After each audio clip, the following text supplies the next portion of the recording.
जिला प्रशासन और धामरा आदानी बंदर विरोध में बर्षिला छात्र संगठन। भद्रक जिला प्रशासन और धामरा आदानी बंदर विरोध में बर्षिला छात्र संगठन। अखिल भारत छात्र संघ शिक्षा क्षेत्र में समस्त को समान अधिकार तथा शिक्षा समाप्त पर चाकरी जोगाई देवा पई दाबी करा जायछि। जिलार बृहत प्रकल्प धामरा आदानी बंदर कंपनी स्थानीय अंचलर बेकार युवक युवती को चाकरी न दे बाहर राज्यर पिलांकु चाकरी देउछि।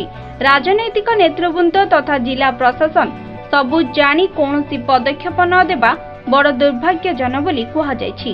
संगठन प्रतिष्ठा दिवस पालन अवसर में गदी बजारे पताका उत्तोलन करा जायथिला। भद्रक जिले में जेतेक बेकारी भिकारी अच्छी पाठ पढ़ी सारा किसी कार्यक्रम पाऊना भद्रक जिले प्राय 79 लोक समस्त बेकार युवक युवती मानू धामरा डीपीसीएल रे बाहर राज्य पिला न आनी अंचल पिला न आनी आम भद्रक जिलार पिला यथासंभव एनगेजमेंट दि जाऊ।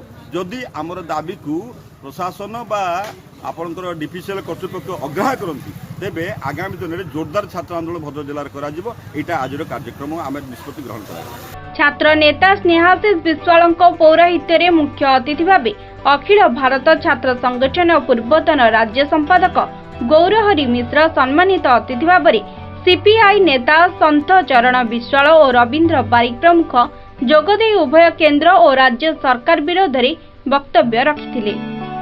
ये आम अंचल तथा ओडिशार तथा भारत वर्षर छात्र मानक पाठ पढ़ार सुजोग दि जाऊ तो पाठ पढ़ी सारा से निजुक्तिर ज्ञान दि जाऊ और बेकार युवती युवती मानक जदि चाकरी न मिली चाकरी मिलवा पर्यंत बेकारी भत्ता दि जाऊ एवं शिक्षाटा को सार्वजनिक करा जाऊ और शिक्षा नाम राज्य सरकार और केंद्र सरकार शोषण बंद कर छात्र राजनीति बंद कर। ये दाबी। तिहिडीरू संजय दास का रिपोर्ट कोणार्क न्यूज।